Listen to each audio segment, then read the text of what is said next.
Oh, the streets are cold and gray, but the fire in our hearts won't stray from the pitch where dreams collide. We'll stand together side by side. Oh, when the Spurs go marching in, when the Spurs go marching in, I wanna be there in that number. Oh, when the Spurs go marching in, from the north to Wembley's light, under stars we own the night, with every cheer and every song. We've been here all along. No one can take this from our soul. We're a part of something whole. Oh, when the Spurs go marching in, when the Spurs go marching in, I wanna be there in that number. Oh, when the Spurs go marching in.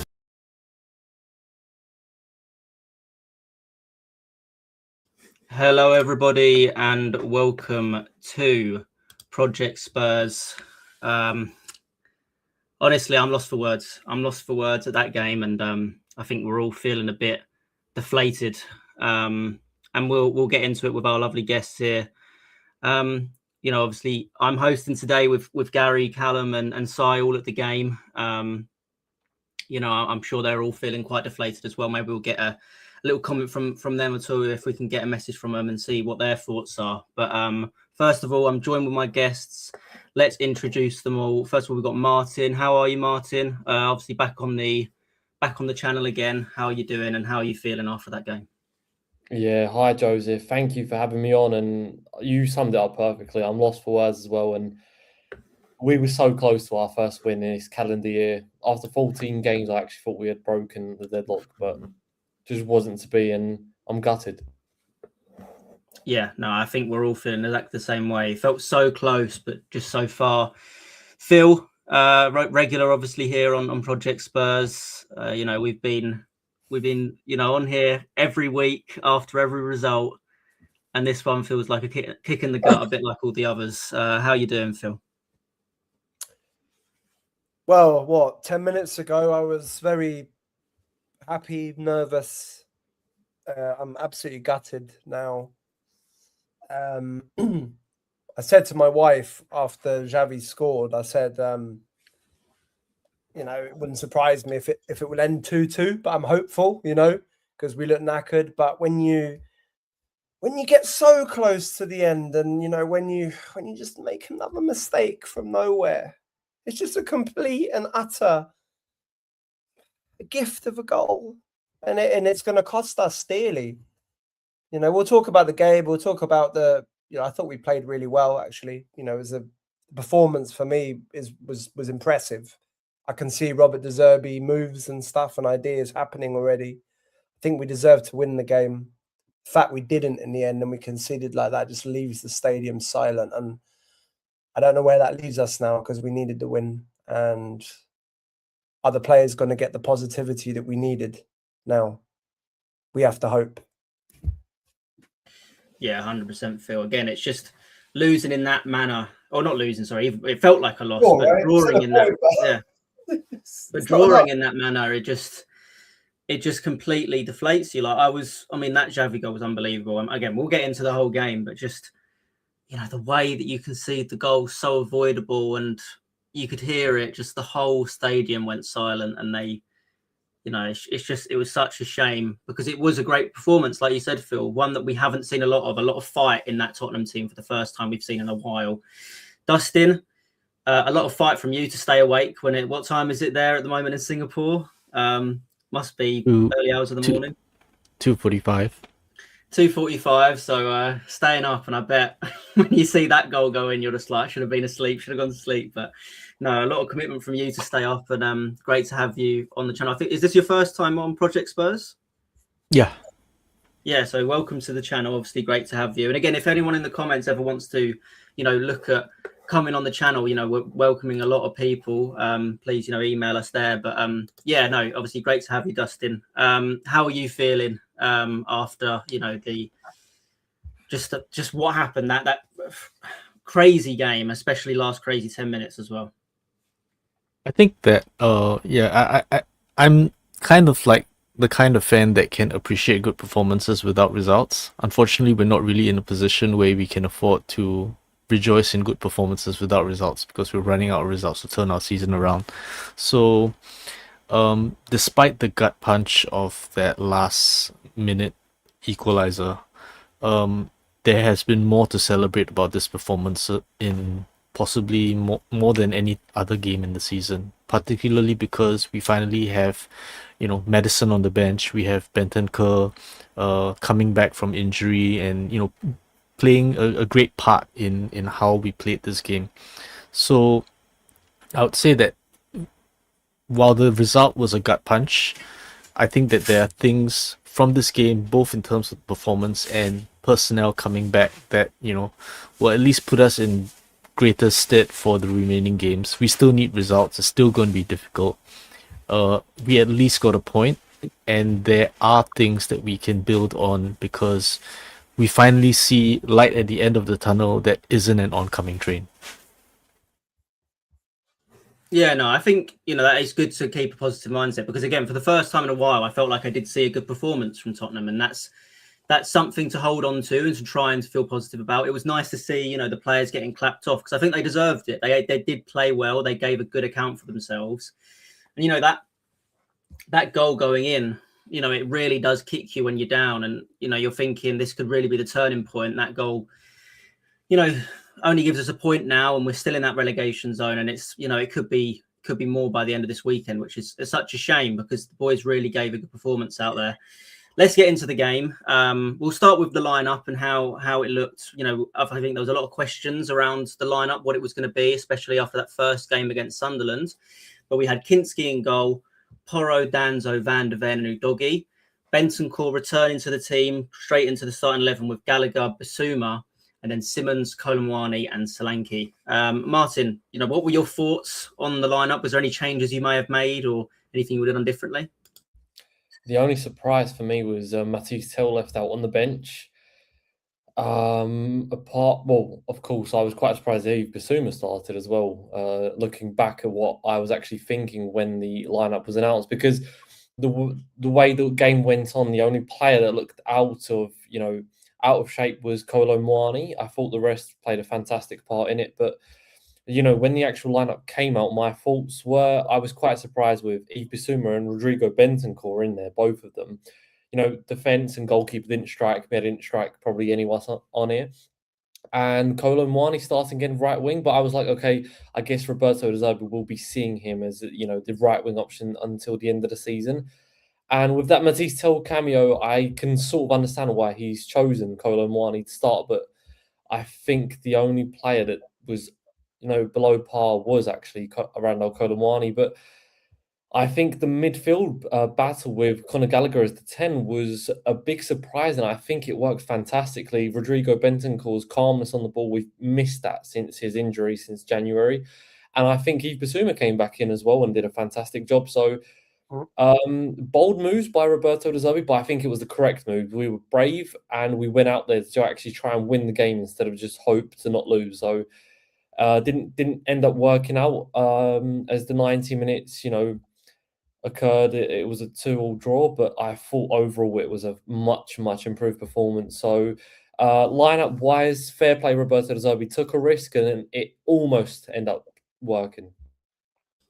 Yeah, no, I completely agree. I think one player that I was shocked to see come straight into the team was Bentancur. Obviously, we know he's been out with a hamstring injury for quite a period of time now, and for him to come straight in, I thought he performed really well. Phil, what were you thinking about the lineup, and again about Bentancur coming back in and straight into that starting 11, as well as maybe Basuma, a bit of a shock? Yeah, I think as Martin already said, the defence and the keeper picked itself. Bentancur coming in wasn't too much of a surprise for me after I'd heard that he was fit, and had been in full training, etc. I've been one of the first to get on his back, earlier in the season, right, under Thomas Frank, right, when we were obviously getting what's it called, that combo in the midfield, Bentancur and Palhinha, and I was getting on his back, but I think what you have to say is that Bentancur, look, he's an experienced international player, right? South American player he oozes a bit of time on the ball. He can turn with the ball. I know we got on his back earlier in the season for his lack of, progressive passing, etc., etc. But one thing he does get is he gets around the pitch and he does give you an option, and he can play easy. He won't get panicked. So I wasn't surprised to see him come back in. I was a bit surprised to see him and Bissouma back in. I can understand why he picked Bissouma though, because it was against his old club, and Bissouma does seem to raise his games, right? Sometimes when he's got something to prove. He's shown that in the past, and he would have had that today. And to be fair to Bissouma, he even performed quite well when he came in under Frank at the end of his tenure, right? He had a couple of really quite good games. He at least if he's on form and if he's up for it, he does offer something a bit different to the rest of our midfielders. He can kind of dynamically take the ball, and he can get away from a player. So I was still surprised. I thought he might play Bentancur and then obviously pair him with Archie Gray or Palhinha or something from the start, right? So I was surprised to see both of them start. Obviously Xavi on the left, kind of, and Conor Gallagher in the 10. I thought it was Conor Gallagher's best game for us so far overall. I thought he was very energetic, but he had moments of quality in the game as well. His passing was okay. There was a couple of little moves where his decision making was maybe slightly wrong in terms of the pass that he could have played, but he was good, and he's played that number 10 role, so I think it was okay. Again, Tell should have started for me. I don't know why any of our managers don't seem to want to start Tell generally, but he should be starting for me because he just offers that bit of skill on the wing, I think, or the ability to kind of get down the wing or, actually create a chance, or have a shot, which he's good at. He's proven it against Leeds this season. So yeah, a couple of changes there, but as Martin said, respect to De Zerbi, I think, because we kind of have nothing to lose at the moment and probably everything to gain by some of those players coming in. But yeah, Moani, Moani's been a disappointment this whole season anyways, for me and probably for a lot of us. So he came off, didn't he, anyways? But yeah. Fair. Yeah, it wasn't a great performance from Moani. The one thing I would say, I agree with Martin in that I thought Tell, when he came on, he was really disappointing. He didn't show much energy for a player that just came on the pitch. I was quite disappointed in him. But again, I agree with you that, for a while I've been wanting Tell to start.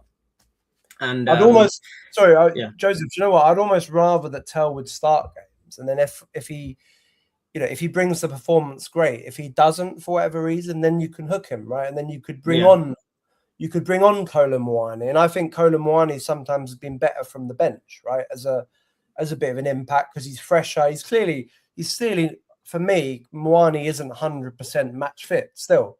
I don't think he's been fit all of this season, to be honest, because he's a better player than what he's performed for Spurs. I don't think he's playing at 100% of his fitness ability, but also obviously mentally as well, right? But at least he gives you maybe a better option off the bench, right? I just wish sometimes maybe they'd start with Tell and then you can still change it.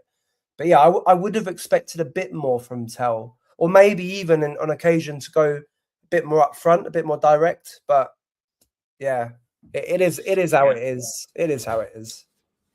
Yeah, well, Dustin, coming to you, I thought it was great and quite surprising to see Maddison on the bench. Obviously, doesn't get on the pitch, but it's good to see him back involved in the first team. Obviously, it's been almost over a year now since we've seen him play football. And again, it might hopefully, with him being back on the bench, maybe they're going to be looking to get him involved in the first team in the next, coming weeks, next coming fixtures. Any comments on the lineup at all? Just what about, how good is it to see Maddison back, at least among the substitutes? I think that's what I told you in WhatsApp, right? Once the lineup came out, I was like, I was excited about Bentancur being back in the lineup. I was excited about having who was it? Having Xavi starting. I wish that Tel was on as well. I have to confess that of all the players in the dire stretch of games since the turn of the year, Matisse Tel, for sometimes he gets his head down and he tries too much, but he's trying something. And for a long time, he was the only player that was actually trying to play an attacking ball and taking a bit of risk. And sometimes it doesn't come off, but you take no risk, you score no goals. So I think that he's not best placed on the right wing either.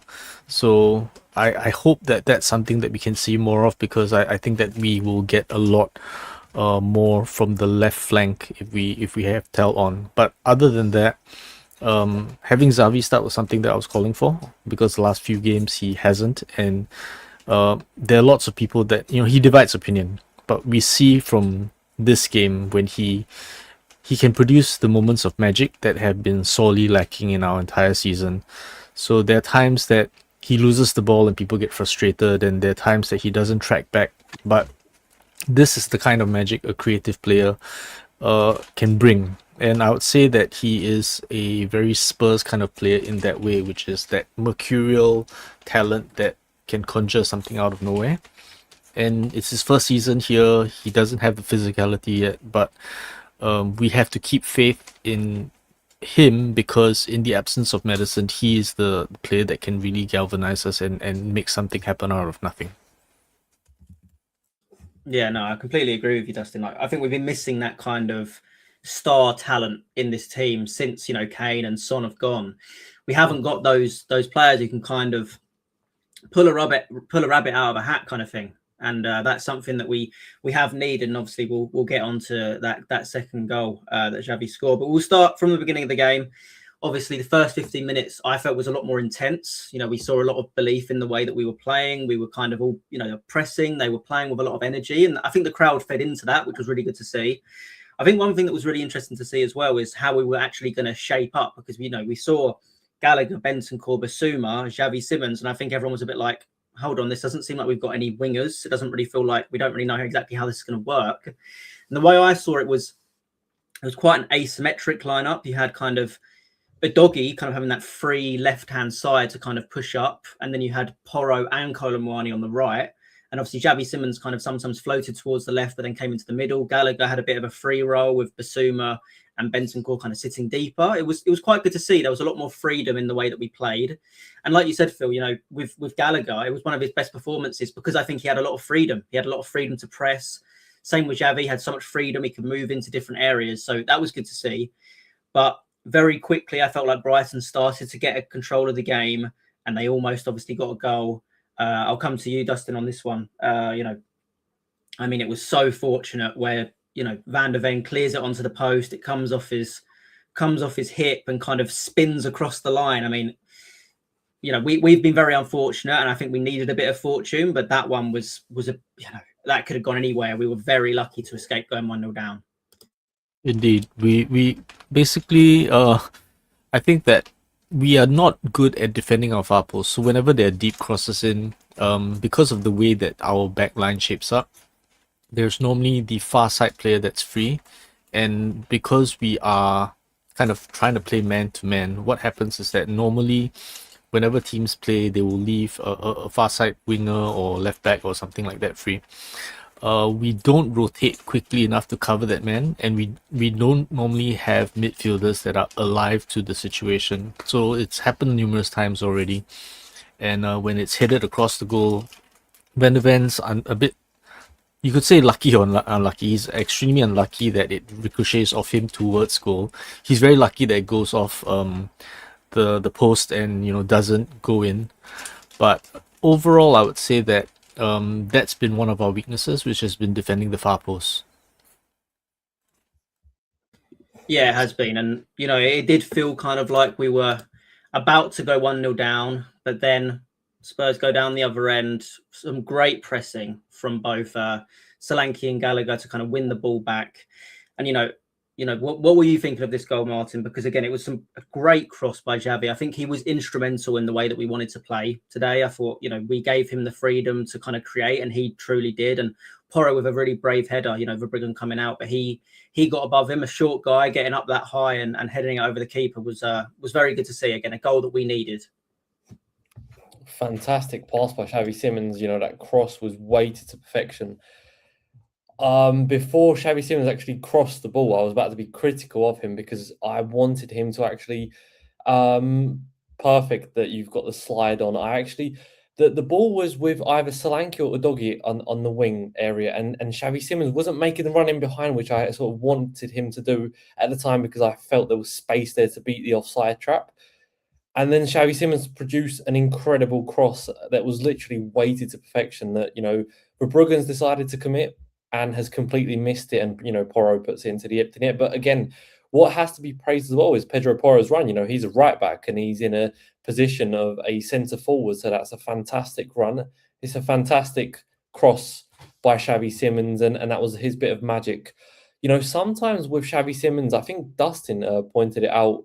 I'm not sure if it was Dustin. I do apologise if it was someone else. But basically with Xavi Simons, it's like you can get so easily frustrated with him because he can do something fantastic, but at the same time, he can do a very poor decision. And that's because of his, mercurial quality. It was Dustin that said it. So in this instance, it was perfect. And it's something we've missed for weeks and weeks and weeks. I would almost say months. The third manager that has decided not to actually start Xavi Simons. And I'm referring to De Zerbi's first game in charge last week. So, with James Maddison and Dejan Kulusevski and Mohamed Kudus out, Xavi Simons is our only creative outlet. And the fact that he's been left out for multiple weeks is, for me, not understandable. So I was very happy to see him start. And, the fact that we were almost reaching half-time, what a fantastic piece of, quality that he showed there for his age. A very mature decision to actually risk and put that ball in there. And it was fantastic. It was quite telepathic because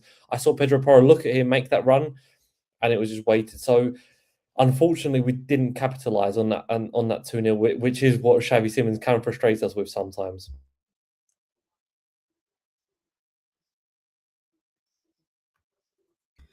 Sorry, my mouse is out of charge, so I need to keep myself unmuted now.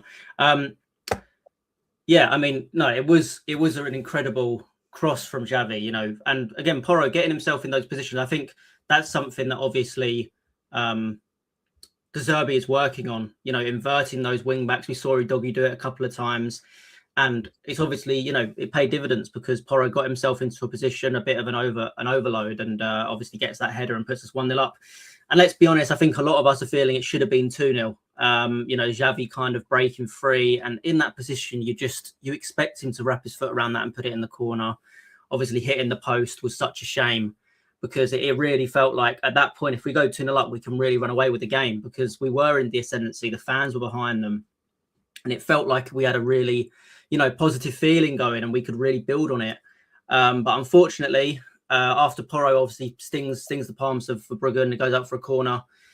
Before the end of half time, in that 5 minutes of added on time, Brighton do get the equaliser, and it is an excellent goal. I think we don't want to take too much away from the goal itself. I think there is some critiques we can have, maybe for Porro in terms of closing down Mitoma, but an unbelievable cross from Pascal Gross and an even better finish from Mitoma. To have that connection, to just keep it down, side footing it into the roof of the net. It's something we don't see a lot from the Tottenham players, and that's something that we don't always have that execution. But it does feel very Tottenham, doesn't it? That it's the player that comes on for the injured player that goes and ends up scoring against us. Obviously, he wouldn't have been on the pitch if Diogo Gomez kind of stayed fit. Phil, what were you kind of thinking with this goal, and why does it feel like we always seem to concede? Just on half time, it feels like Tottenham always do it in every game. We saw it against Forest. We've seen it in other games with Palace. We seem to always concede, and you just want to get into half time. You're 1-0 up, but instead Tottenham have other ideas, and Brighton level it up. Yeah, it was annoying that we had there was so much injury time added on again, as well. I think it was, can't remember the Brighton player, but he was down for like 5 minutes, wasn't he? I thought he might even give a bit more injury time than 5 minutes in the end, because he was down for ages. And actually, when that happened at the time, though, I thought, just a quick anecdote, I thought that really helped Brighton as well. It helped them to get back in the game a bit, because we were better than them before that massive injury break. But yeah, after going 1-0 up as always, and then the 48th, 49th minute, so like 1 minute to go, we do just have these little switch offs sometimes, don't we? I don't know how. It's just a lack of concentration in those moments, and just typically the other team comes up with perfection in those moments as well. And in the case of this goal, as you already mentioned, I mean, it was too easy for them to get a cross in. There was no pressure on Pascal Gross. You could be probably very critical, or maybe a bit overcritical, and say that Xavi should be maybe coming out. You can see Xavi's in front of him. If you could wind that back a bit, there's an argument maybe that Xavi should be coming out to him a bit more. 100%. That's exactly why I did this. I did this because Xavi doesn't close him down. He was mild. He basically decided not to come towards him. Like he could have done, but he didn't. He should be closing that down. If he closes that down, then Gross does not get that cross in at that quality to the far post. And it was a very good cross.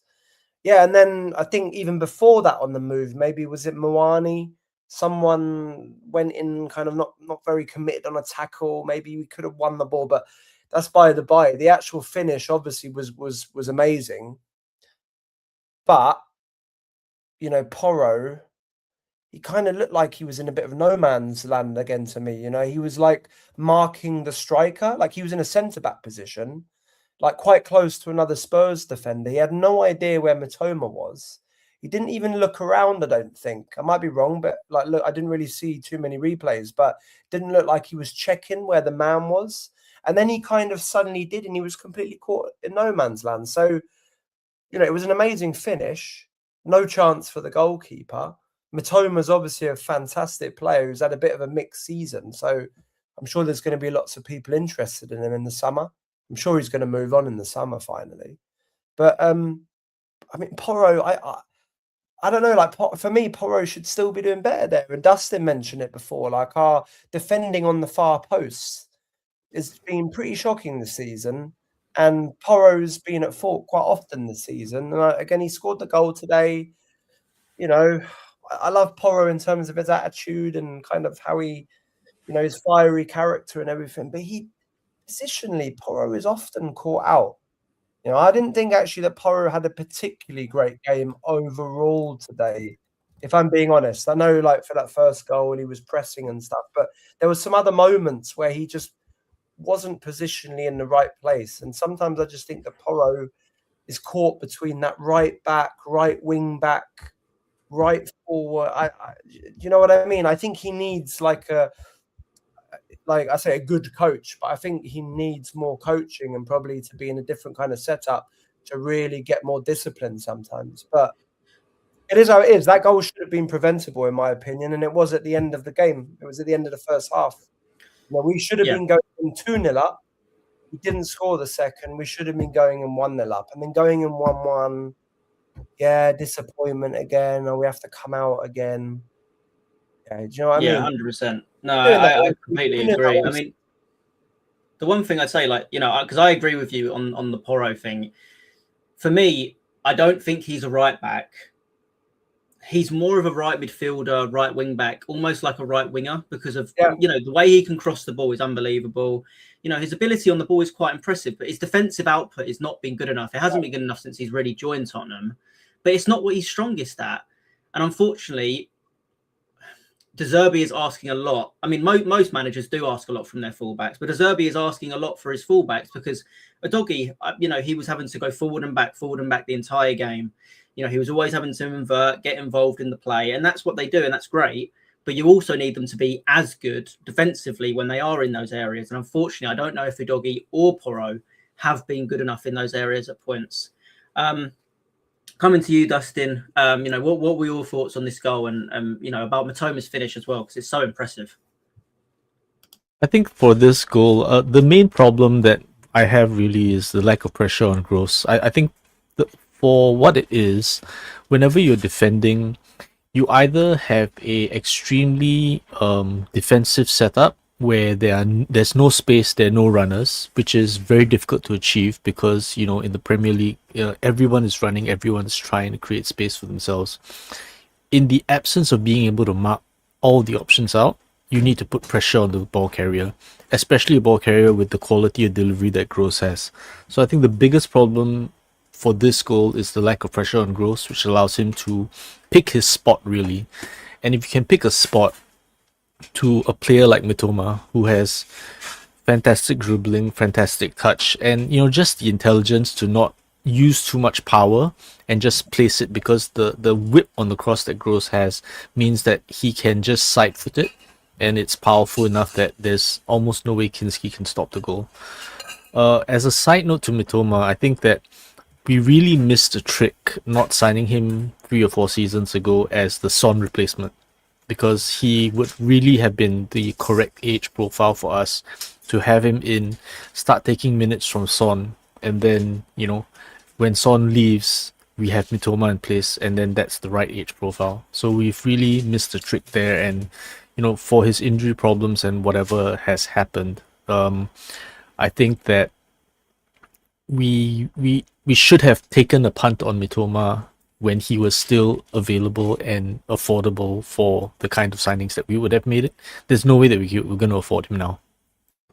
Well, yeah, I mean, I think if I'm right, Mitoma was obviously in the K League at one point, or he was at least when Ange saw him, playing previously when he was managing. Was it in Japan or was it in Korea? I'm not. It was Japan. Sure. It was in Japan. Then obviously I think he went to Anderlecht maybe, or he went to Belgium. I think Mitoma did, and obviously then went on to Brighton. And yeah, he's been excellent. I was worried when Gomez got injured and we saw Mitoma come on. You have that fear because you know what Mitoma can do. I mean, he's got a catalogue of excellent goals since he's been in the Premier League, and he literally wrote a PhD on dribbling, and then you have him going up against Pedro Porro. That's a nightmare. Wow. Yeah, I mean, that's not what you want, is it? Before we continue, just want to say there's around 900 people listening and watching today. So it's great to have you all. If you have any comments, please do leave it in the YouTube chat. We've got one here. Thanks for that result from a Grateful Hammer fan. Yeah, all right. I'll get rid of that quickly. Yeah, I mean, it is a rough result. That's the big thing. We needed the win, but we'll get on to, the second half. But I think thoughts on the first half in general. I thought Bentancur really did settle the team down a bit, having that calm head. As much as I've loved Archie Gray this season and I've loved Bergvall, you could definitely see the difference of having Bentancur in that team and how calm he was on the ball and how just easy it was for him to turn past the ball. We really needed it. Go on, Phil. Just one thing, and maybe we'll talk about it later. I'm sure we will at some point, but one thing that became clear quite quickly in that first half already was the state of the ref. Because I thought that the referee didn't really impose himself on the game in the right way from the beginning, in terms of like yellow cards, in terms of getting control of the game. And even in that first half, and it continued into the second half, which we'll talk about, but even in that first half, the ref, he let the Brighton players get away with so much. I can't remember the name of the Brighton player, but he should have been booked like 3 or 4 times in that game.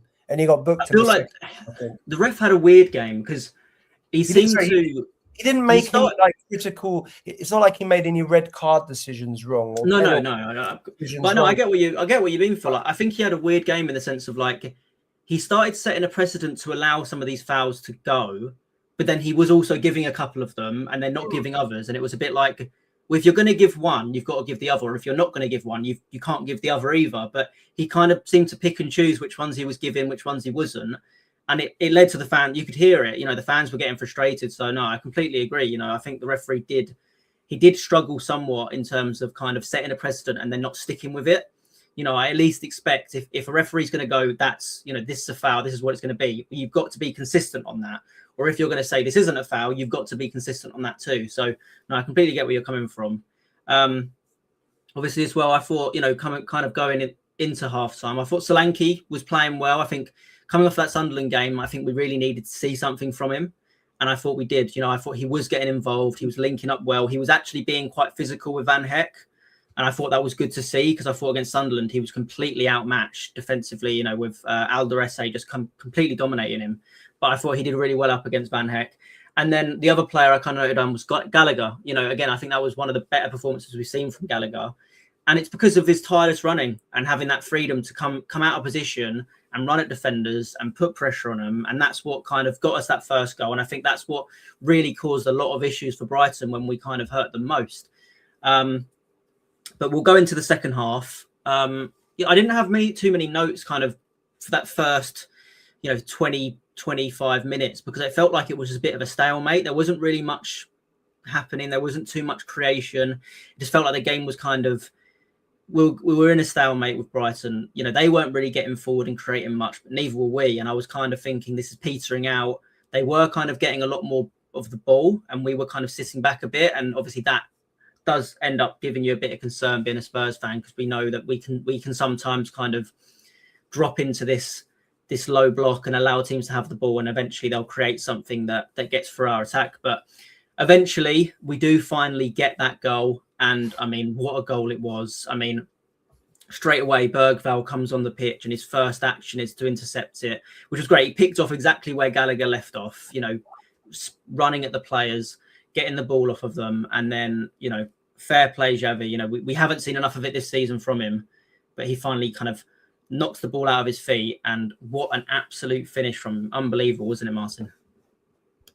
Yeah, you summed it up perfectly. The only thing that I will say before I get into the goal is I had a slightly different view than you on the first maybe 20 minutes of the second half. The reason I say that is because we conceded just before the first half, and it looked like we were going to concede again in the first half. And what I was so fearful was a similar collapse like we saw against Crystal Palace at home, where the players just don't turn up in the second half and Brighton run away with the game. However, we saw some sparks going forward. It was a stalemate. I agree with you, Joseph. Definitely, it was a stalemate. Like, we weren't dominating the second half by any stretch of the imagination, but there was that sort of team cohesion and the fight. It was still there, and it was something that we could build on, which actually eventually led to the goal to put us ahead. So to the goal, and again, Joseph, you beat me to it. We've mentioned Bergwall actually coming on, and it was a goal kick. So Verbruggen takes it. It's played to their centre back, who then picks out Van Hecker, who looks like he's in tons of space. Doesn't realise that Lucas Bergwall just started behind him. Fantastic interception. And it was a fantastic pass into the path of Xavi Simons. And again, I was about to be very critical of Xavi Simons for stopping, for not continuing that sprint and getting his shot off either with his left foot or, toe punting it with his right to try and actually create a goal scoring opportunity. But then that's the magic that we've been missing all season. Top pins, fantastic goal off the post. And it's luck that we've been missing all season. Something we've completely missed is in the first half, Van der Ven's clearance off the line that actually hits the post, hits his body, bounces on the line, doesn't go in, and then Danso is able to clear it, something which he failed to do in the second half at the end. But that's these little elements of luck that we've missed all season. And that finish from Xavi Simons, I doubt he was aiming for the top corner. It's a fantastic goal. And there I actually thought that we were going to end up somehow defending the lead. And I actually didn't realise we had already used 5 substitutes, which is what caught me with Xavi Simons, struggling with his calf. And so sticking with the goal, I think it was something that we've missed for the majority of the season, pressing high, actually trying to win football matches, trying to impose our qualities and not just hoping for counter-attacks or set pieces. So that's something we can get behind for the final 5 games. And yes, it feels so daunting. It feels like we've just been, stuck into a hole and we're being, buried alive. But there is still hope. And I think that Roberto De Zerbi's in these two games, there have been a lot of positives. Maybe Sunderland not so much, but again, that's a very difficult place to go. But with that finish, with what Xavi Simons brings, it's a lot to build on. So that's what I will say about the goal, because I think that also De Zerbi got his substitutes right. Yeah, no, 100%. I mean, we've definitely been missing that kind of that style quality. Like I said earlier, when Kane and Son have gone, I think we don't realise actually how many games they just dug us out of holes. They just got a goal out of nothing, and you kind of take it for granted. Now that they're gone, you're wishing that we just had a player that could do that. And I think a lot of people were hoping Xavi Simons would be that player when we signed him, but we haven't seen enough this season. And it was great to see him score a goal like that, because, when was the last goal that we saw like that, where we were just completely in awe of an unbelievable strike? I feel like we've been devoid of any kind of real quality from Tottenham, from the players for a long time now. So it was great to see. Dustin, how were you feeling when that went in? Again, just an unbelievable strike. And, Verbruggen could do nothing about it. And just the way that the crowd, that lift and that kind of scream was unbelievable to see. Essentially, the way that Spurs have been this season, there have been so few games where I've actually been able to celebrate a goal with limbs, and this was one of those, which is we've just been so starved of any kind of spark, any kind of creativity. A lot of the goals that we've had have been unexpected, and even after we score, we're up against it, so we have to score again. So to have a goal in a game that matters to us, for us to go ahead and take a result that we desperately need, there was so much release from that. I think one thing that I observed from the trend of the game as well was just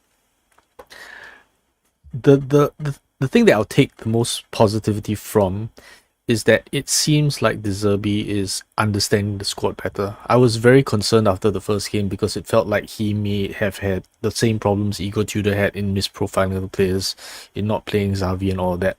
But I think that he's actually very quickly understood the attributes of the players. The thing that I saw that was very good was that whenever we were trying to play out from the back, the players that were dropping deep to receive the ball were the three best players at taking the ball on the turn. It was Bentancur, Bissouma, and Xavi. They can take the ball, they can receive, they can turn it, they don't take the ball, and if they're facing backwards, it just goes back. So that was the part that I really appreciated, was that he figured out who his best ball progressors in deep build-up are, and he assigned them to be the ones dropping deep. The other was that I saw a lot more confidence in building up from the back than we have seen all season. We saw Danso turning back into pressure as a centre-back to pass to Porro instead of just going straight back to the keeper. We saw Van de Ven carrying out from the back. We saw Udogie winning the ball after we conceded the second goal and immediately trying to set up a counter-attack. So I think that it's a combination of things, because we haven't seen that this season because they've been so starved of confidence that the automatic thing when they get the ball is try not to lose it. Whereas now I'm seeing confidence in possession that makes them try positive things where there's some risk, but without taking that risk, you don't really create chances. So the other trend that I saw as well was that Solanke was trying to draw Van Hecker deep with him, and then Xavi was making those overlapping runs, either trying to win the second ball or having Solanke flick it on, because Xavi's got the speed to run into the space behind him. And I think that was the kind of pressure we put Van Hecker under that made him very unsettled, which allowed Bergvall to steal the ball off him, just giving him lots of things to think about whenever he's in possession or whenever he's defending. Yeah, no, completely get what you mean there. It's, again, I feel like De Zerbi is already, digging into that team, and he is getting them to play his style of football, which has been great to see very quickly, because, I've got to say, I didn't have a lot of hope after that Sunderland game. I didn't see enough of a change, and maybe he didn't have enough time to kind of implement his style. But, I thought in that game we were very impressive. We got a comment here from Simply206 that there was an improvement, but Brighton were the better side and missed several good chances. I'd have to probably, I think I probably disagree somewhat. I'm not saying you're completely wrong. Brighton definitely did have some chances, and they had some chances they could have scored. But I thought Spurs were well in that game. They were well in that game, and I thought we played. I thought I was really impressed with how we played. overall. So Spurs obviously do make 5 changes before, I think, even the 75th minute, before that goal even goes in. We see, obviously, Gallagher goes off and Bergvall comes on. You had Bentancur come off for Paulinho. Udogie came off for Spence. We had Archie Gray come on for Basuma. And we also had Tell come on for Kolo Muani. Now, we saw late into the game, there was a lot of kind of hold-ups, especially with Xavi Simons kind of going down in different moments. He looked like, he was ready to come off it. I don't know if it was cramp or if it was, some kind of lingering issues that he couldn't seem to shake off throughout the rest of the game. And you could say it probably did have an impact on Tottenham kind of holding on to that lead because, we need all 11 players kind of to batten down the hatches and not allow Brighton to get in. And I don't know how you guys were feeling, but for me, it did feel like it was coming somewhat, for the 8 minutes added on, the way that we were starting to kind of, we didn't feel like we had that solidarity to kind of hold on.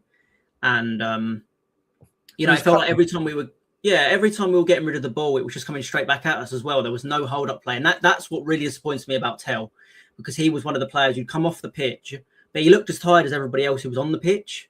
And it's like, we need him to chase the ball. We need him to stay solid and to run with players and to keep with them. And he just struggled to. He struggled to from the moment he came on. And it was disappointing to see. And then we'll go on to the goal. I mean, I'll come to you, Phil. I mean, I don't know what Danzo's doing. And maybe I'm being a bit harsh. But Sorry, I just had a comment on that. I think one of the problems that we had maybe with the substitution was that I'm not sure who we should have not brought on instead, but I feel that bringing on someone that helps us control the game, and maybe Maddison wasn't fit enough, but even Olosesi, right, someone that can hold the ball, keep it tidy, not lose possession, and so that we're not under the cosh as much. I feel that we needed a midfielder with a good passing ability in order to help us retain possession, rather than us, having Tell who runs down corners. I mean, he's good for creating chances. He's not that good for maintaining possession, right? Because he takes too much risk.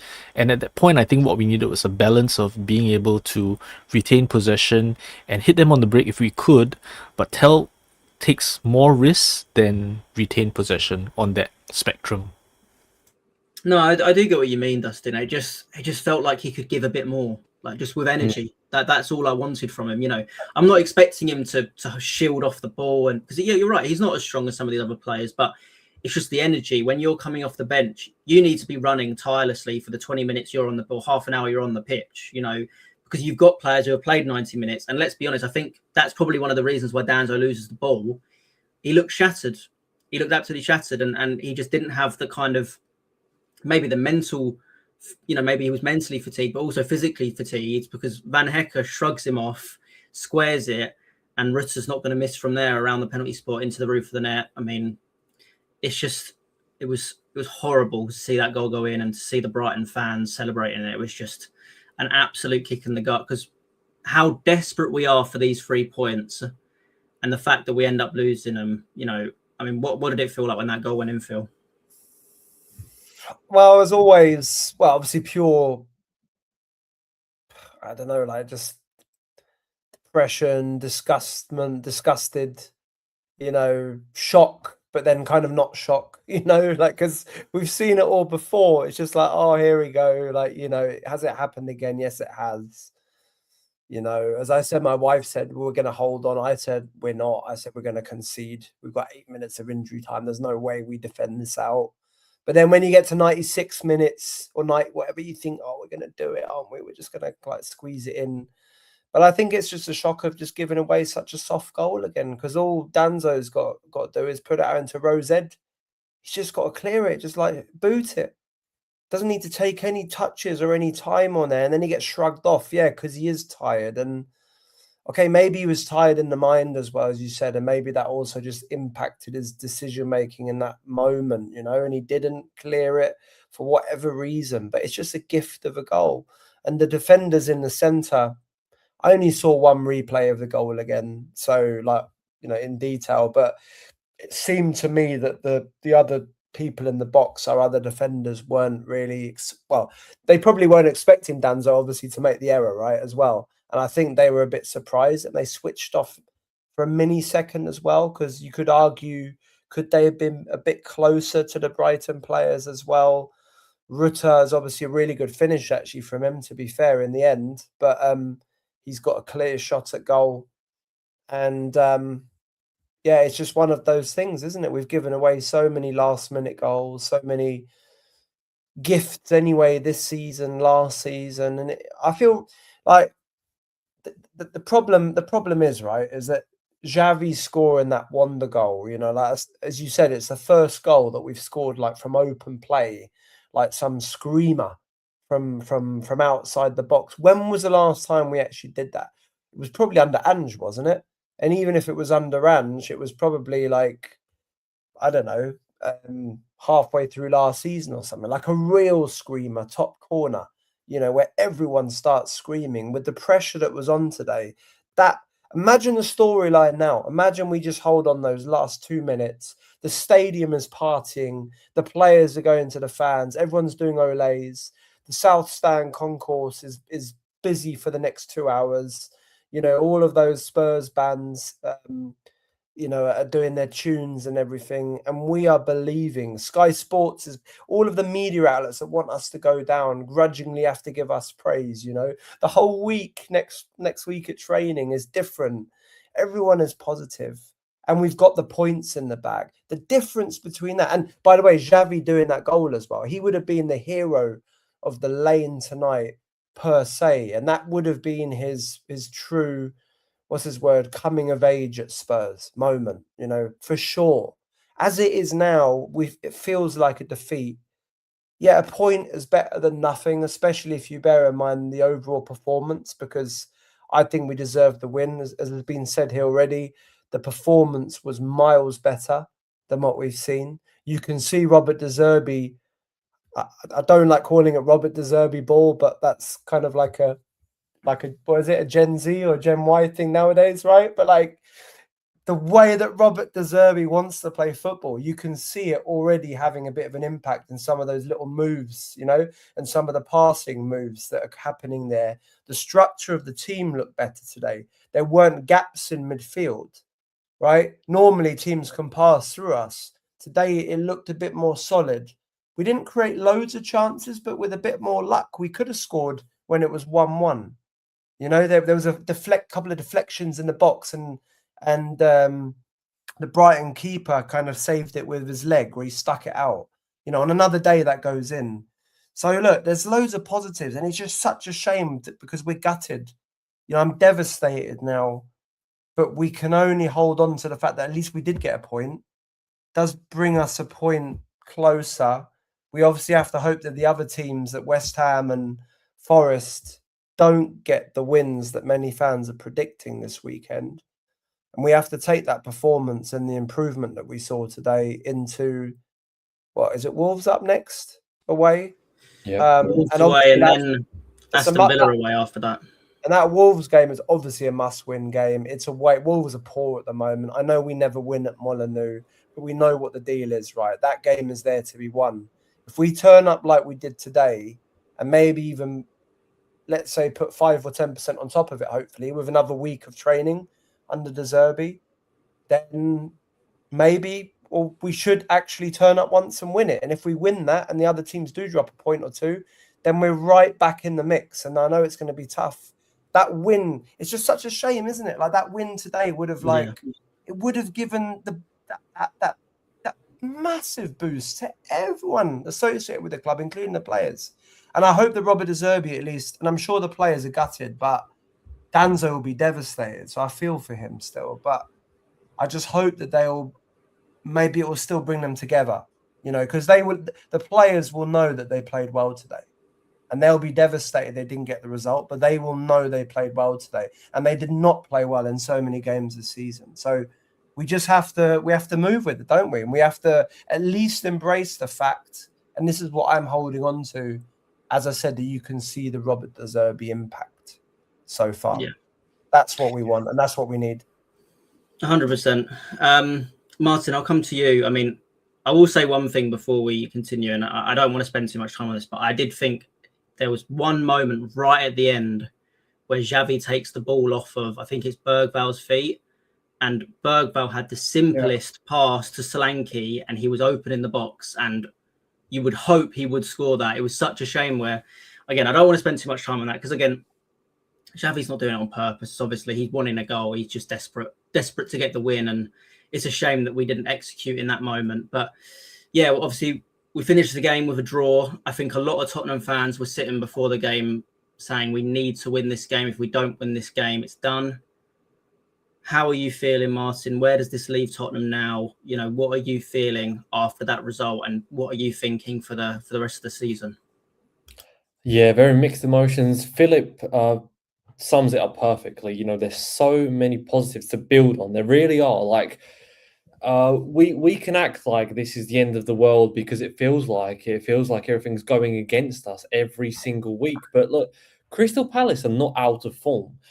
That they are actually playing very decently, especially in the Premier League. You know, they've strung some results together. So if West Ham somehow lose to them and they start losing confidence, and you know, we've got Wolverhampton Wanderers who've just been battered back to back since the international break has finished, and they look completely off it. So that's an ideal opportunity to go to the Molineux where we have struggled, and if we do win, you know, we could well and truly be out of the relegation zone again, and that's just 4 games going in until the end of the season. That's huge pressure on West Ham again. So a lot will be changing, and one thing is certain is Roberto De Zerbi, regardless if we are relegated or not, I think we do have to build on him as a manager. I think he is one of the best managers in regards to what Tottenham Hotspur want to play. And I have said that before he arrived at the club. It's not that I'm suddenly saying it because we had a decent performance against Brighton. I really, really think that we can build something, you know, potentially special in the long run with Roberto De Zerbi. But regarding this season and this result, it's devastating because to think about it, mentally, we've just collapsed again at the end of a half, right? Because in the first half, we conceded right at the end. In the second half, we conceded right at the end. If you go back to Crystal Palace, that we sort of built up as fans as, you know, the biggest game of the season, when did we concede? At the end of the first half. Nottingham Forest, one of the biggest games of our, you know, modern era. When did we concede? At the end of the first half. So it's clearly a mentality issue that we're having with these players. And unfortunately, it is out of our hands if we are relegated or not. I think it depends a lot on results around us. And maybe, I don't wish anyone injuries or anything, but maybe, you know, a key player gets injured for Nottingham Forest or West Ham, and suddenly things start to look differently in performances for them. You know, I'm not saying that will happen, but just one more thing that I wanted to say is I agree with Philip that right now I feel deflated, and I feel much better speaking to you guys. The thing that's deflating as well is, you know, like you guys mentioned, what the atmosphere would be like in the stadium if we did end up, you know, holding on to that 2-1. But what the atmosphere would be like on this podcast, speaking to you guys, it would be a completely different tone. And we were so close to it. So what makes us not maybe believe that in the upcoming 5 games, something can turn in the favour of Tottenham Hotspur? And until it's mathematically impossible, I will remain, you know, behind this team. But if we are relegated, you know, we do have to look at the players as well, because they are the ones that sort of brought us into this situation. Because going in January, February, we were, you know, flirting with that thought of getting sucked into the relegation zone, but we were never actually in it. And there were so many opportunities to make the end of this season not dramatic, not heart-wrenching for us as fans. And the reason we are in this situation is, of course, poor managerial decisions, but also the players are ultimately there on the field to perform, and they didn't. So, you know, again, Kevin Danso, a huge issue, but, you know, there's no time to cry. You know, you come next game, Romero won't be back. So ideal opportunity for you to fix that issue and turn the season around. So, you know, ultimately it's difficult because it's just 2 games that we've seen under Roberto De Zerbi, 2 completely different games that we've seen under Roberto De Zerbi. We've got 20th in the league next game at a place we have struggled at. But if we do win, could we be seeing this relegation battle slightly differently, hopefully? So I do remain hopeful, but currently I am feeling obviously deflated like most of us here. Yeah, no, I get what you mean, Martin. I think the one thing I would say is, as much as it was good to see a good performance, and that's something I've been crying out for such a long time. I want to see good football. I want to be entertained, and I feel like I was partly today. The fact is, overall, it doesn't really matter how we perform now. It's about getting the points, and unfortunately, we've come away without another win. Still no win in 2026, and we're in this position where points are absolutely priceless, and that is 2 points dropped massively. And Brighton are a great side. They've been in great form as well, and it's not an easy point. It's not an easy point to get that, but it's still the fact that we needed 3. We had to win, and we're now going into the next week. If again West Ham do pick up a result and Forest pick up a result with 4 points behind now, I think is that 4 or 5. It's becoming a point where it's coming a point where it's like, well, now we need. It's starting to think if they get a couple more results, that's it. It's completely out of our hands, and we can't do anything to get anything going. So, yeah, it's a really difficult one to kind of how to feel, because there are positives to take from the game, but there's also, it's also the fact that we didn't get the 3 points that we needed. Simply 206 saying 4 months since our last win. Yeah, I mean, that's relegation form. I think a lot of us will say, maybe other than Wolves right now, we are the worst team in the league, and we have been for a long time now. And there's a reason we're in this situation. And, we spoke about on many podcasts about the number of reasons we are, the ownership, the transfers, the players, the managers. But the fact is we're in this position, and all we need now is to try and get some kind of points.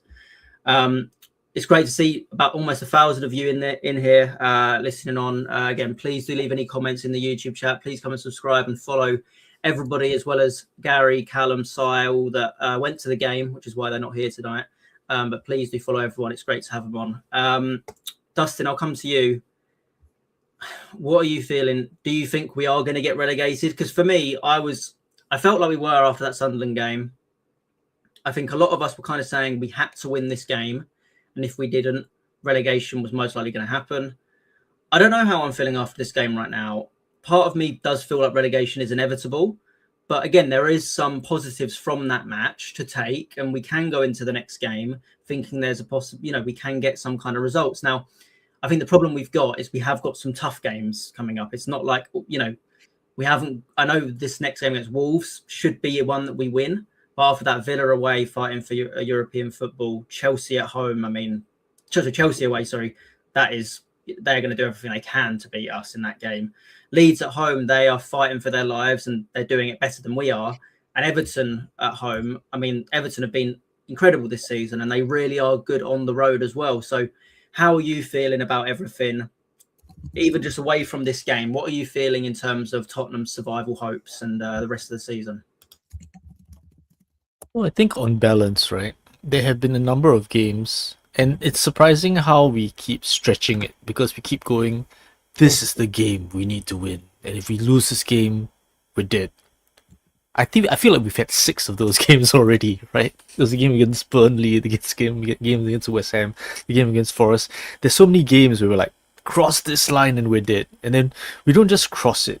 The implosion is like cataclysmic, right? We have like a Romero sending off. We have like, a season-ending injury for Romero. We don't just lose the game. We explode. So for this game, the fact that we've got a point, the fact that we don't have a new long-term injury, the fact that we don't have a red card, I don't know. I'm feeling optimistic-ish, just because every other time that we've had a game that's been consequential, we haven't just lost the game. We've physically imploded in a different way, which has resulted in suspensions, injuries, or something else that really affects every other game going down. So from a trajectory perspective, the reason I feel like we're much better off this game, despite the result being poor, is that we've seen De Zerbi get to grips with the team. It seems like he understands the players better, where he's profiling them well. We saw Gallagher have his best game in the Spurs shirt, because he made use of Gallagher for his attributes, which is Gallagher's more fit in this game as well, but he used him for his attributes, which is running around a lot. And he exploited that by making passes into space that Gallagher was able to run into. So I feel that from a profiling perspective, we finally have a coach that within 2 games, not very much time at all, he's understood what the strengths of the players are, and he's set the system up to maximize their strengths. So that's one, which is the coach kind of has an idea of what to do and isn't lost and looking at this players going, I've never been in a situation like this before, like Tudor, right? So that's one, which is the coach has an idea. The other is we've had Langer tell us, let's not make stress purchases because players are coming back. Players are finally coming back. We have Bentancur come back, and he had a very good performance. He helped us in our build-up players a lot. We had Bissouma come back, and having both Bentancur and Bissouma when we're trying to build up from the back is really huge for us, because we have 2 players that can take the ball and receive on the turn, which is what we've been missing a lot of the season. We have Maddison on the bench to look forward to, and if he can get some minutes, then his influence in the remaining games, even off the bench, talking to the players and telling them what they need to be doing, that's going to be huge. So I would say the results are gut punch, but from all of the things that we saw in this game, we didn't implode, we didn't lose someone new to injury, and we've got players coming back. Yeah, I think it is important to look at some of the positives. There definitely is positive take from the game. It's just it's so tough when those points are taken away from you that we so desperately need. My feeling, it's so tough to know what to feel, because for one, I do feel positive, and I'm not usually someone who does. I mean, Phil will know, being on this podcast with me, I'm usually one of the most pessimistic guys here, but there was a lot of positives to take from the game. It's just, again, right now, that could have been one of the most negative games. If we won the game, I would be completely happy, and it wouldn't have cared how we played. And unfortunately, we're in this position now where we're still facing, staring down the barrel of the gun, and it looks like relegation could be heading our way. And we'll have many podcasts where we're talking about what might happen after that. But Phil, just coming to you about how you're feeling right now. I mean, I know you mentioned it about after the game, but what are you thinking about the next game coming, against Wolves? I'm sure we'll do a preview podcast on that, but just a feeling on, what do you think about this game against Wolves? What do you think about the rest of the season? I know you have some hope. I know what you're like. I know you'll have some kind of belief that we can do something. But I mean, this game against Wolves is a must win. Yeah, I always have some belief and some hope. I mean, I can also go up and down quite easily. So I can get carried away a bit, right, by a positive performance, a bit like when Thomas Frank was still here and I thought we'd turn the corner, and then we didn't. I want to grab onto the shoots of recovery, anything positive, just to try and believe in it, But I genuinely think that, again, it's a shame today because we should have all been here celebrating. We should have all been here saying, oh, this is the start of it. We're out the relegation zone. We're going to build on it from here. The only thing, again, is you could say, well, I don't want to say you get complacent then already, right, by getting a win like that. But the players and De Zerbi will know what they've got to do. But they will appreciate that we deserve to win today. And they will appreciate that they'll go through in training all of the moves that they played in the game. And they will see that they've got better. And if we turn up like that today, generally against Wolves, and we play in that kind of style, maybe Madders even gets some minutes. Although I thought Madders was probably just on the bench for the vibes today, to be honest, like in the dressing room and stuff. I don't think there was any real way that he was going to come on. But I'd like to think if we can just turn up against Wolves, play like we did today, maybe create a tiny bit more overall, then, we'll pick up a win there. And if we pick up a win against Wolves, then we're right back in the mix. I know we've got Villa after that. I know we've got some other difficult games. We've got Leeds, haven't we? Then we've got Chelsea away and obviously Everton. But the thing is, right, no one's really expecting us to win some of those, like Villa. Most fans will probably write off the Villa game. Most fans will We- probably we write wrote off the game. we wrote off Liverpool, right? We wrote off Liverpool, and we got a point from that. So I think, I agree with you that we could. It's very easy to say that just because Chelsea and Villa are better teams, or they're much better teams, that they're gonna roll us over, kind of thing. But maybe under De Zerbi, maybe just with a bit more belief, maybe, as I said, with some of these players coming back, maybe with Madders being fit enough to play minutes by Chelsea or even by Villa, right, in a couple of weeks. Imagine if we went to the Bridge and we got a result. I know we haven't we've won once in 50 years there, and generally we don't even draw. But why not, man? If there's one time to do it now. Chelsea are hardly they're in crisis. Chelsea aren't a Champions League kind of form team at the moment. I know they just generally beat us, but if there's one time to do it, why not now? Everton at home, we can win that game. Aston Villa away. Aston Villa in the semis of the Europa League. They've got Europe. They've got the league, right, in terms of where they finish in the league. They probably want to win the Europa League, right? Get Champions League through it like we did, but they'll still be under pressure to get something in the league. But we've won at Villa Park before. We should not just be assuming we're going to lose those games, especially if under De Zerbi we are getting not just that bounce, but actually we're getting improvement in our play. That's the thing, right? It's one thing getting a manager bounce with more energy, more I guess more energy, right? More power, more commitment in the game through the players. But you can see that there's also some tactical improvements happening there. And I believe the midfield looked a lot more solid today. And that's important for me because I think our midfield has been one of our absolute weak points over the last couple of seasons, let's say. So look, I mean, it feels terrible today because we should have all been celebrating. We should have all been going crazy and this is it, let's stick two fingers up at all those other fans who've been laughing at us all season, right? Where we've got this win. We finally won at home. We're doing it. We haven't got that, but we got a performance today. There is a lot of positives to hang on to here. And the season is not done. Yeah, okay, if West Ham and Forest both win their games, it's not going to be quite as easy, right? And we're up against it. But let's fight. Let's fight for this. The players fought today. De Zerbi's fighting for us. The fans are on side still. We can do this, man. We can do this. We're not automatically going down. We can win it. We can do this. I love the optimism. So it's a shame. I'm sad, but you can see that there's stuff there. So, and De Zerbi is the man for us. De Zerbi is a great manager, right? But I think you see how he's been in the post-match, in the pre-match, in his conversations. He's talking very intelligently and very calmly. He's already impressed me. He's the right man.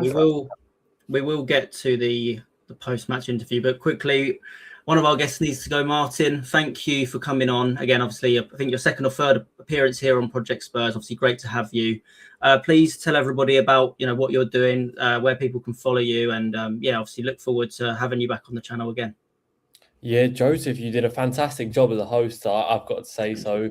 Well done, and you can find me on the Spurs Pursuit. I'd happily have any of you guys on. I had Gary and Callum from Project Spurs on Thursday, so I really appreciated it. And fantastic panel. Lovely to see Dustin after a long time. Lovely to see Philip, as always. And Philip summed it up perfectly there with Roberto De Zerbi and the positivity. I'm fully on board with what Philip was saying. So he's just sort of echoed my point, so I can go now. Just the last thing that I will say is Roberto De Zerbi might be crazy, but he's not stupid. And that's the way that I'll leave this podcast. So thank you for having me on. It's an absolute privilege. I'd love to come on in the future, and have a lovely evening, guys. You too, Martin. Thank you for coming on again. We'll see you soon. Yeah, see you later. Bye-bye. So great to have Martin on there. Again, please go check him out. Doing some great content. A couple comments here. Let's just quickly see what people are saying, and then we'll just go on to the post-match press conference or post-match interview. David Clark here. As soon as that experienced midfield was broken up, we were just stuffed. Graham Berg fell away off the mark and just don't have the class required at this level. You know what, David? Somewhat I agree with you. I think I think one thing we did see was when Bentancur was in that team, we looked so much more settled. And that's not to say that Archie Gray and Bergwijn don't have the potential to be great, but right now they haven't been in this experience. They haven't kind of had to deal with so much pressure.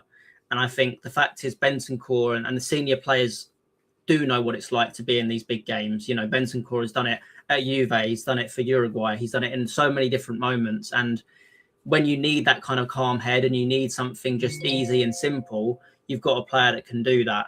So that's always great to see. And then you've also said here, we have to replace Marnie. He's a deadbeat. I think everyone will agree with you on that. Either play two up front and play an extra midfield player and play Richarlison and Solanke as a front man.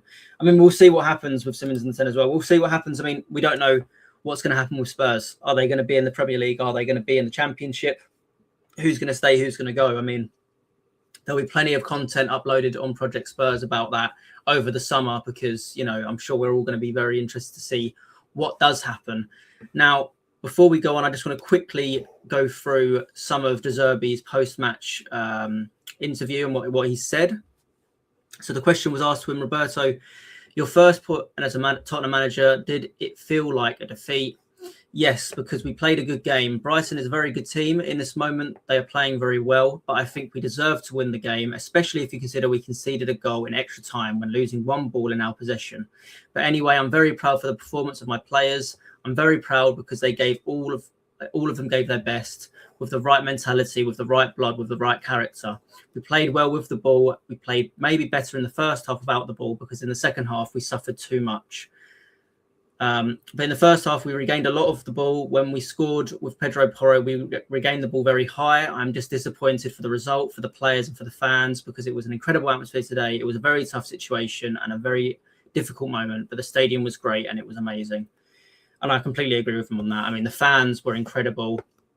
I think he said something about how the fans were, you know, it felt like it was almost like a Champions League game, a game to qualify for Champions League. And yet, you know, the Tottenham were in a relegation zone and the fans being this impressive in such a difficult moment, a moment that none of us expected, a moment that none of us really want to, you know, obviously we're here to support the team. We don't have so much control, but this is something that I think every Tottenham fan is shocked. I mean, football in as a whole is shocked that Tottenham are in this situation. But to have such a good fan base cheering on the team like that is something that not a lot of teams would have. So it's great to see. He said on Xavi Simons' display, he said he played very well, a great game. I think he can play better and better because a player like this, he needs to feel confidence from the manager and to stay here to transfer all the confidence he needs. Because when I was a young player, I was a number 10 and I think I know what he thinks because I thought the same when I was a player. I think I'm lucky to have this player on my team, but also he's lucky because with number 10, I can understand better than other coaches. Any concerns about conceding at the end of either half?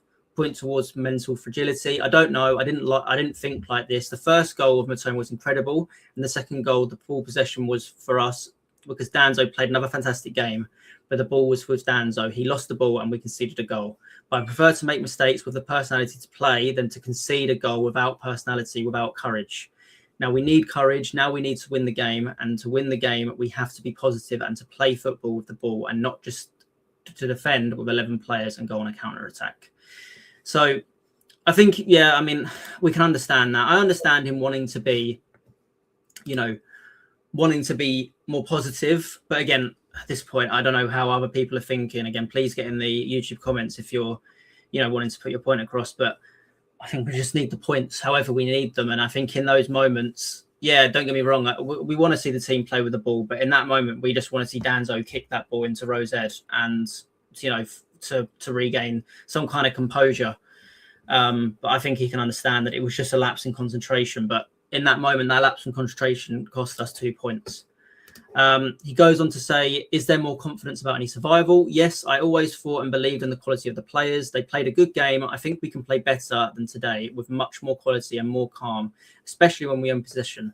But in this moment, we need this spirit, this attitude and this mentality. It is not finished yet. We have another 5 games. It is tough. Every one of us know it's a tough moment. It is a difficult situation. We have another 5 games and 15 points. This team is able to win 5 games in a row. Now, it's difficult to hear my words, but if you watch the players and analyze the level of the players, I think we can win 5 games in a row. Not to be arrogant, because I am not arrogant, especially now. But we have the quality enough to fight and win. I mean, that seems quite. I don't think anyone's expecting that to happen. But you know what? If you can do that, De Zerbi, then I think we'll all be happy. Let's quickly see if there's anything else. He says, how do you lift the players? They have to follow me and not think and listen to me. They have to listen to me. I am proud of their performance. They have to be stronger and be focused longer and to come to training ground on Monday afternoon with a smile. Otherwise, they go home. I have no time to see negative people or to see sad players or sad assistants. No, we're lucky because we are working at a big club, a big stadium. We are working in the Premier League and we have the quality, the right quality to win the game. So we have to be positive. I don't like the people who cry and who thinks in a negative way. Exactly what you said, Phil, before, you know, and what Martin said as well. You've got to pick yourself up and you've got to go again. There's no other way to it. You know, we've got 5 games left. You can feel like we might get relegated, but they've got to go for it and they've got to try and win every game they play. Finally, he said, the way you played, is that the way you want your Tottenham to play? He said, yes, absolutely. They have to play like this and have to play showing what they are able to do on the pitch. Enjoy with the ball. Enjoy when they come to the training ground and to feel in confidence. I have to be good to transfer what I think and what I believe in the players because it is the truth and to prepare the game by game. So that is everything he said in his post-match interview. I'm sure there'll be more quotes of him in the post-match press conference. So I'm sure you'll see all of that over social media. Phil, how are you feeling after hearing some of those comments? I mean, it seems like he's obviously going to have that positivity. He's got to, you know, he's obviously that front man. He's got to hold some positivity in the team and believe that we can get out of this situation. But how are you feeling from what he said there? Do you believe that we could go and win 5 games in a row? Do you believe that, you know, he can get us out of this mess? Because again, right now it isn't looking great. Well, I think he comes across really well there in the interview. As I said before, I think he's holding himself well, you know, in all kind of media sessions or conversations. He's not like, you know, getting like carried away negatively. He's not going on the players. Like, he's intelligent enough like not to do that, right? But I think I've been quite impressed actually with his comments, right? How he's come across. And I think he's trying to obviously build a relationship with the players, but get them, you know, fully on board with him and what he's trying to do. And, you know, he's trying to do a bit of this us against them kind of thing a bit at the moment as well, which is probably what we needed when we got rid of Thomas Frank and got Igor Tudor in. Unfortunately, it didn't work, right? But De Zerbi's only been here for a couple of weeks. This is his second game. And, you know, I'm not really sure what most fans would have expected after 2 games from De Zerbi. I know we were all hoping on a magical kind of performance against Sunderland away, you know, just like that, and then for it to continue. But we did see some small positives against Sunderland, although it wasn't a very high quality game. And today, again, I've seen a lot of good stuff today, also just in terms of how the team is set up and how, you know, the players are actually functionally working in that system. You know, Dustin, I think, is the absolute, you know, analytical tactics man and expert, you know, here. But, you know, he said it as well, like even with, you know, Conor Gallagher, you know, why he was more effective today. You know, like De Zerbi's only been here for a couple of weeks, but he's already worked out, I think, like where the players fit best or where they fit better. And that surely is only going to improve.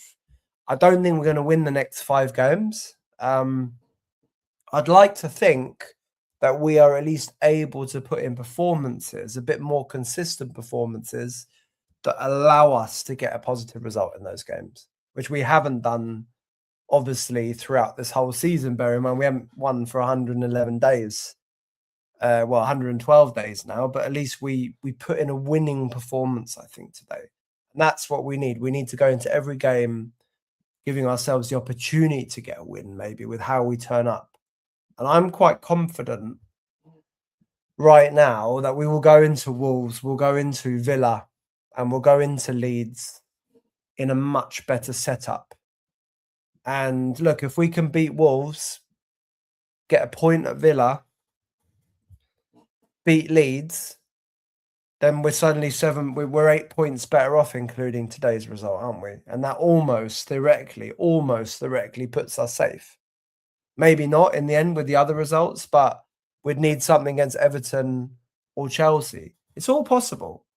So yeah, I'm feeling it because I can see those little shoots. Maybe I'm holding on a bit too much. Maybe I'm like persuading myself a bit too much. But there is genuine positives to be taken, and I think the players will take that as well. The fact that we've got some of these players back as well, even if it is Bentancur and Bissouma being fit now for the next few games, that does change things possibly, right? With the solidity of our team. Xavi, let's keep building on him now. Give him a start against Wolves. Give him the chance to score another goal to make things happen. Kinski, by the way, we didn't talk about Kinski today. Kinski didn't put a foot wrong. Yeah, he was solid, wasn't he? He played really well. Kinski again, right? 2 games in a row, no mistakes, like solid distribution, not panicking under pressure, punching the ball away really well, right under his bar. Yeah. I think a lot of us expect Vicario to go at the end of the year, no matter what league we're in. And I think Kinski, I'm sure they'll look to bring in somebody else as well, but Kinski, if it was in the Championship or in the Premier League, I think a lot of us are those doubts after that, the game at the Wanda Metropolitano in Madrid. I think those doubts have been put to bed a bit. That wasn't a great game. It wasn't a great moment for him, but he's shown that he can handle the pressure of being in the Premier League. So it's been good to see. We'll start to wrap up soon. Dustin, have you got any final comments to make regarding, any of that post-match kind of press conference that De Zerbi had, or just any comments on just where are we going to go? What's going to happen from here? So I think that what's going to happen with the remaining games is that we might get points from games you don't expect. Everyone expects us to get points from Wolves because they're bottom of the league, but Molineux is difficult. We don't normally play well there, and Wolves don't really have anything to play for. And what I found is that when you play against teams that don't have anything to play for, it doesn't work towards our strengths. We work best against teams that want to attack us. Like, Liverpool came to attack us and we got a point against them. Generally, when teams have come out to play, we can exploit the spaces that they leave. But if a team looks to defend with 2 banks of 4, that's where we struggle to break them down. So the thing about Wolves is that if they have nothing to play for, they don't have a reason to attack us. And that's what De Zerbi wants as well. De Zerbi always tries to bait the press. But if Wolves go, you have to beat us, then we may struggle to break them down. So I think Wolves may be a bit of a banana skin. But on the other hand, if you look at Chelsea will be desperate to relegate us. And that might mean that they might press us more, which would play into De Zerbi's hands. For Villa as well, if there's something to play for, they might want to attack us a bit more. That again might give us more space to play. So I might expect us to actually, struggle a bit against Wolves, and it will be down to being able to convert the chances that we do create against them. Against Leeds, they have to play for their lives as well, so they might end up playing a little more openly than normal, or they might decide to just, dig in and not give us any chances whatsoever. If they've done their analytics on us well, that's what they will do. But maybe they'll be desperate to win, and that might play into our hands. So I think in general, if teams try to attack us, we would have a better time. If teams don't have anything to play for example, Everton and Wolves, we might actually struggle to break them down just because we haven't had the time for De Zerbi to get his ideas across, and we've always struggled breaking teams down that don't want to attack. Yeah, no, I do understand partly what you mean. I think Leeds know now, especially after a win today. It's put them in a great position to survive. I think they'll be just looking to shut up shop against us, knowing that we need the 3 points and they don't necessarily. If they hold us to 1, that should, or they hold us, they somehow sneak a win, they'll be happy with that. But no, I think you have a point. Other teams are still playing for things. Villa will be playing for European football. The same with Chelsea, although they are 1-0 down against United right now. There's a couple of games in there where those teams need to win as much as we do. So yeah, definitely going to be an interesting time. Exciting to see what's going to happen. We'll leave it there. Thank you, Phil, and thank you, Dustin, for coming on. Again, thank you, everyone, for tuning in. Please do come and subscribe to Project Spurs, and please do follow the Project Spurs page on X, as well as Gary and Callum and Sai, who aren't with us today. I'll go around the panel here, the two people here after Martin's gone again. Please do go and follow Martin as well. It was great to have him on. Phil, where can people find you on X and any other content you're doing? But also, again, thanks for coming on. Obviously, part of the regular team here at Project Spurs. And, we'll be back no matter what for the Wolves game. We'll say it after every single game. We're hoping for a win, but it doesn't seem to be coming at the moment. But we've got to keep those hopes high. Indeed. Pleasure to be on as always. And yeah, great panel tonight. Well done for hosting. Joseph as well did a fantastic job. Good to see Martin. Pleasure as always to be on with and see Dustin. Love your analysis and your content as well. Big respect for joining at the times that you do as well, locally as well. Yeah, feel free to check me out. I'm at Frankfurt Spurs on X mainly. I don't really do too much of my own content. Generally, I'm here on Project Spurs or on Harry Scarf's Spurs Talk channel, or on Spurs Diehards as well. So feel free to check out those guys as well. And yeah, if you add me on X, then I'll follow you back as well. And looking to maybe create a bit more content next season as well. Just the question will be is whether it's in the Championship or not, as always. I do German content as well, and I do know a lot about German football because I'm based in Germany. So if anyone's got any questions about German teams or about up-and-coming German talent or young talent in the Bundesliga, that's what I do want to start doing some more content on, actually, on the younger players here in Germany. Hit me up. But yeah, see you soon. And stay positive, guys. Yeah, no, that's great, Phil. And that would be really interesting, especially if you do some things on the German football side of things. Because, I think we're all going to have to do a lot of, if we do get relegated, if the inevitable does happen, I think we're all going to have to do a lot of research on the Championship and some of the players we're going to be coming up against. Because I'll tell you right now, I don't know much about it. So, yeah, I'll definitely be doing taking a look at that stuff if the inevitable does happen. Dustin, again, thank you for coming on. Can I ask Philip a quick question before we move on to me?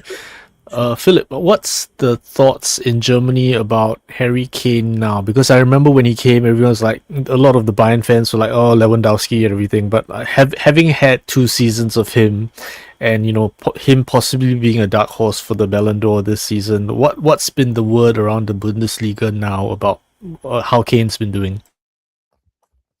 He's basically like God to them. I think everyone's realised, obviously, like a lot of other fans, how good he is, and not just his goal scoring, but his, passing ability, his dribbling, his way of getting out of tough little situations, playmaking ability. Some of the goals he scores obviously have been unbelievable recently for Bayern. That one in the Champions League, right, where he kind of backheeled it through like 3 players and then finished top corner. I mean, players are just in awe about him, and the fact that he's fitted in, or he fits into this Bayern team, which is, to be honest, probably one of the best Bayern teams of, the last 20, 30 years. And there's been a lot of them, right? But this Bayern team with the likes of Elise and all these other players around is kind of unstoppable at the moment. And, Harry Kane just scores goals. And I didn't think anyone realised here in Germany literally just how much of an overall influence he would be in the team, and the league. Right, not just his goal scoring, but like his overall kind of playmaking ability. But of course, he was like that with us for many years, and so many other fans here in England, or in England, or anywhere in the world, kind of, because he played for Spurs, right, didn't kind of like to, admit it in some ways, probably, right, or really he didn't get the headlines that he even deserved, despite always getting the goals, despite getting the England caps, the achievements with England, but like Germany loves him. I think people here would like it that he stays here 5 years so he can, you know, get a German passport and somehow switch to the German national team at some point, even if he's like 45. Because what Germany don't really have is a bona fide striker, and I'm not counting Nick Woltemade in that, really, with the greatest respect to him. We might need to make sure that Arsenal don't win the Champions League. So, well, that as well. That as well. I mean, I'm not in Germany. You either love Bayern or you kind of hate them. You know, so it's like a bit like Man United in the UK, probably for the last 25 years, plus all those other bigger teams, right? A lot of fans hate Bayern just because of who they are. You know, they always get the best players and everything else. But one thing that's different in Germany is that in the Champions League, pretty much everyone in Germany wants Bayern or wants a German team to win the Champions League. A bit like how it might have used to have been in England in the old days, maybe a long time. Definitely isn't now. I think everyone's screaming for, no matter who you are, everyone wants Arsenal to lose. So I think selfishly, I think, you know, if Harry Kane can win the Champions League, can win the World Cup and win the Ballon d'Or, I'll be a happy man. Dustin, again, thank you for coming on. Again, at the ungodly hours, you're kind of here with us. Go get some sleep after a draining, 90 minutes and then another 90 minutes here on the podcast. But again, thank you for coming on your debut on Project Spurs. Been great to have you on. Oh, I'm cramping up. Cramping up like Xavi. But again, thank you for coming on. Where can people find you? You can find me on X at the over here. You can find me on YouTube here. This is on Chris Cowland's channel where I sometimes do tactical breakdowns.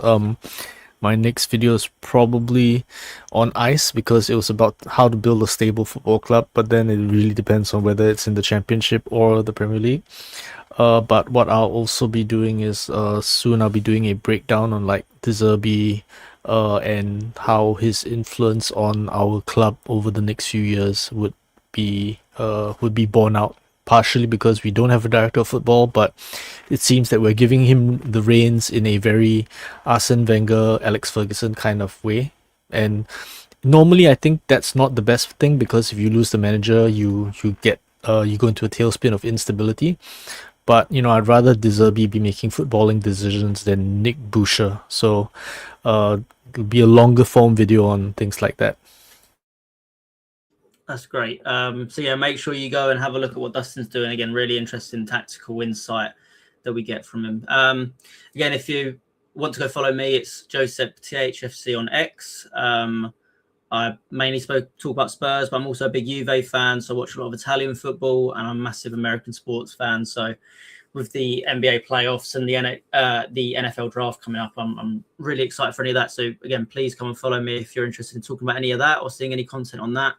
And again, thank you for everyone tuning in. About 1,000 people came in, which is absolutely amazing, especially with some other big hitters on at the same time. It's great to see so many people choosing us to come and watch and dissect what the game and watching those Tottenham games. It's so tough for all of us, but it's great to kind of have these therapy sessions a lot of the time. So thank you everybody for tuning in.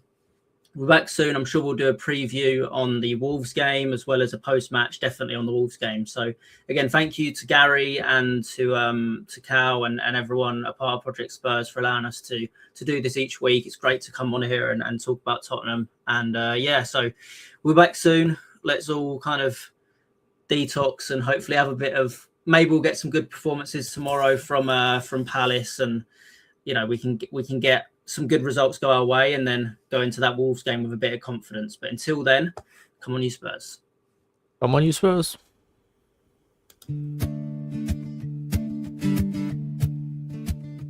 Oh, the streets are cold and gray, but the fire in our hearts won't stray from the pit.